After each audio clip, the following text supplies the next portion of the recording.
ময়মনসিংহে আন্দোলনরত শিক্ষার্থীদের উপর হামলার ঘটনায় বাংলাদেশ কৃষি বিশ্ববিদ্যালয় অনির্দিষ্টকালের জন্য বন্ধ ঘোষণা করেছে কর্তৃপক্ষ।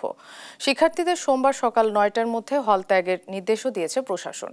রোববার কৃষি বিশ্ববিদ্যালয়ের শিল্পাচার্য জয়নাল আবেদিন মিলনায়তনে কম্বাইন্ড ডিগ্রির দাবি পূরণ না হওয়ায় বাকৃবির উপাচার্য সহ ২ শতাধিক শিক্ষককে অবরুদ্ধ করে তালা ঝুলিয়ে দেয় শিক্ষার্থীরা।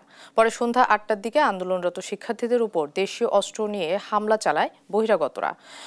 ঘটনার পর সাধারণ শিক্ষার্থীরা ভিসির বাসভবন ঘেরাও করে বিক্ষোভ কর্মসূচি করছে। এরপরই বিশ্ববিদ্যালয় বন্ধের ঘোষণা আসে।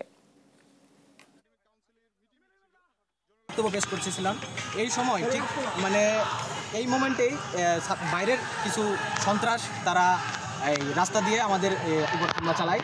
তারা এই পাটকেল নিক্ষেপ সহ হাতে দেশি যে অস্ত্রগুলো আছে এগুলা ব্যবহার করে আমাদের উপরে নির্যাতন চালায়। তারা কারা?